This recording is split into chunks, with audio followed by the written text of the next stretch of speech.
Hello बच्चों, कैसे हैं सभी। आई होप कि सब अच्छे होंगे।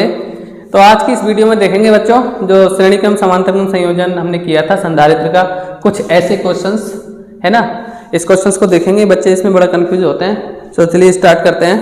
देखिए इस क्वेश्चंस में पता नहीं लग रहा है कि मतलब क्या इसमें श्रेणी क्रम है या समांतर क्रम है ना, कौन सा सीरीज में है कौन सा पैरेलल में, इस बात का नहीं पता चल रहा है। तो ऐसे क्वेश्चनों को सॉल्व करने का क्या तरीका है।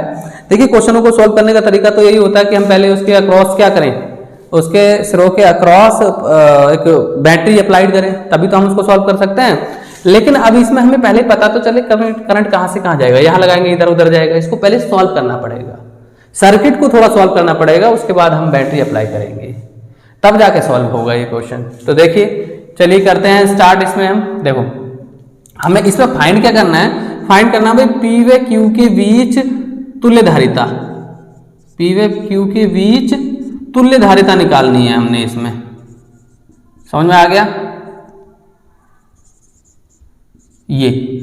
अब इसका हमें पी इसके मतलब ये क्रॉस निकालना है, तो अब इसमें बैटरी लगाएंगे तो अब हमें पता नहीं चलेगा ना। तो अब देखो सुन लो, इसमें ब्रांच बना लेते हैं जहां से ज्यादा कनेक्ट हो रही है प्लेटें। देखो एक प्लेट ये हो गई, एक प्लेट ये हो गई, एक ब्रांच हो गई।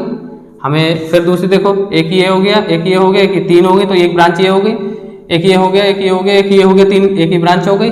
फिर एक ये है और एक ये है, ये ब्रांच हो गई, चार ब्रांच हो गई, पी क्यू आर एस।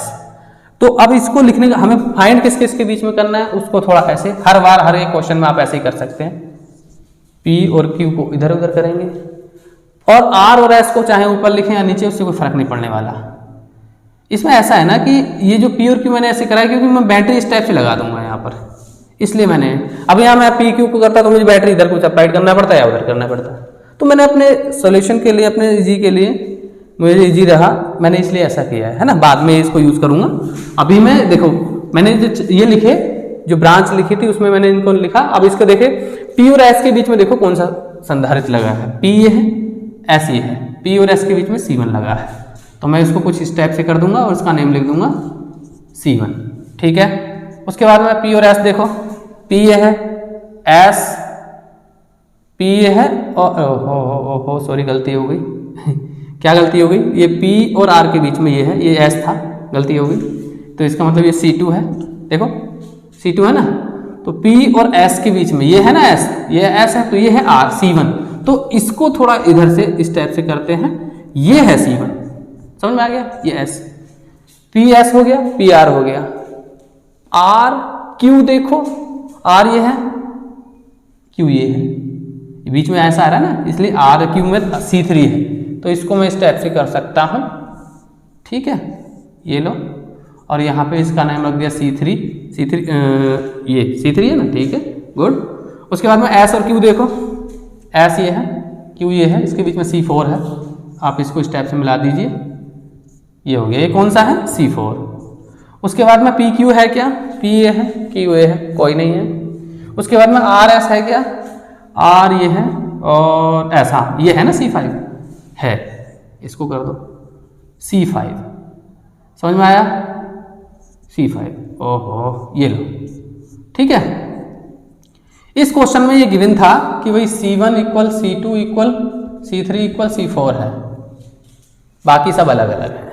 समझ में आ गया, ये चीजें सेम थी, बाकी की सब अलग अलग है। अब हम देखेंगे कि ये C5 हो गया। अब जरा देखिए, यहां मैंने नहीं लिखा C1 को, ठीक है, बोल दिया था C1 था। अब यहाँ पे बैटरी अप्लाइड कर लेते हैं, देखो यहां से हो रही है ना, अब लग रहा है ना इजी, ये देखो अब इजीली हो जाएगा। अब लेकिन इससे पहले इसको सॉल्व करें, लेकिन इस बात का ध्यान दें कि भाई एक ब्रिटिशस्टोन ब्रिज होता है बिल्कुल सेम ऐसे ही, क्योंकि एक समांतर चतुर्भुज की फॉर्म में लग रहा है ना।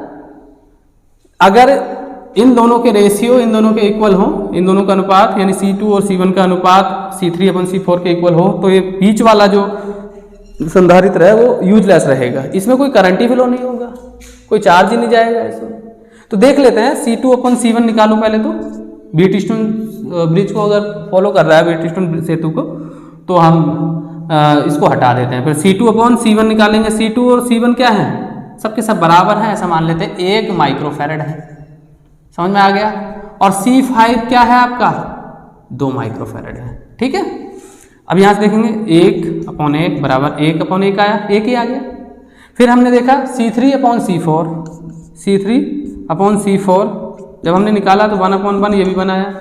यहाँ से देखने को मिला कि भाई ये दोनों भुजाओं के रेशियो इन दोनों भुजाओं के इक्वल है। ऐसी कंडीशन व्हीटस्टोन ब्रिज की होती है। व्हीटस्टोन सेतु कह लो या ब्रिज कह लो, ब्रिज इंग्लिश में का वर्ड हो गया, सेतु हिंदी का हो गया। तब हम कहते हैं कि भैया ये जो इसका डायगोनल है ना, ये जो C5 है यूजलेस है, यूजलेस, सही है, इसमें कोई करंट फ्लो नहीं हो, इसको छोड़ सकते हैं। जब इसको छोड़ेंगे तो यहाँ से करंट दो पार्ट में जाएगा, एक इधर जाएगा और एक इधर जाएगा। तो यही जो इधर जाएगा इसमें तो जाएगा नहीं, वो इसमें आएगा और सीधा इसमें चला जाएगा। ऐसे ही इसमें से इसमें चला जाएगा। इसका मतलब ये हो गया C2 व C3 कौन से क्रम में हो गए? श्रेणी क्रम में, श्रेणी क्रम में। तो इनका तुल्य श्रेणी क्रम में, तो इनका तुल्य धारिता क्या निकालेंगे? 1/c' कर लेते हैं। और 1/c' में 1/c2 प्लस 1/c3 है ना। तो यानी कि ये हो गया 1/c' 1/1 प्लस 1/1, यानी ये हो गया 2/1। ठीक है, तो C' की वैल्यू आई 1/2। इसी प्रकार से ये इधर जाएगा, क्योंकि इसमें भी तो करंट इधर नहीं जाएगा बिल्कुल भी, ना तो इधर से जाएगा ना इधर से जाएगा। तो इसका मतलब है ये C1 और C4 कौन से ऑर्डर में हो गए? C1 व C4 भी, C1 व C4 भी श्रेणी क्रम में।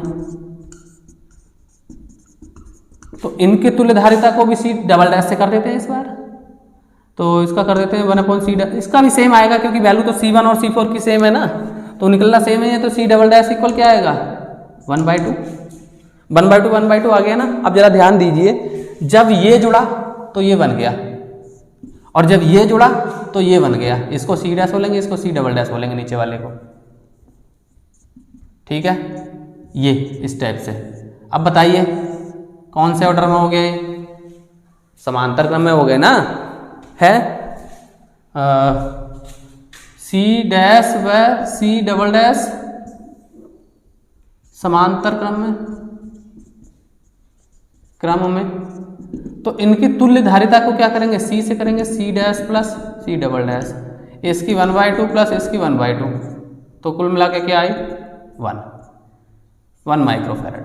ठीक है, देखो इस प्रकार से हमने इसका धारिता निकाल दी, आसान हो गया।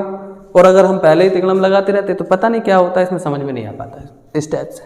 ठीक है, अगर यदि आपको क्वेश्चन सॉल्व करने हैं इस चीज़ के, मतलब श्रेणी क्रम और समांतरण के क्वेश्चन करने हैं, तो आप इस टाइप से सॉल्व कीजिए उसको। बहुत सारे अगर जुड़े हुए हैं तो आप उसका सर्किट बनाने की कोशिश कीजिए।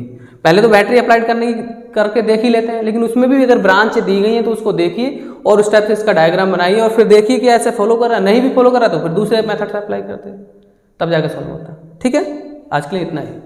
Thanks for watching.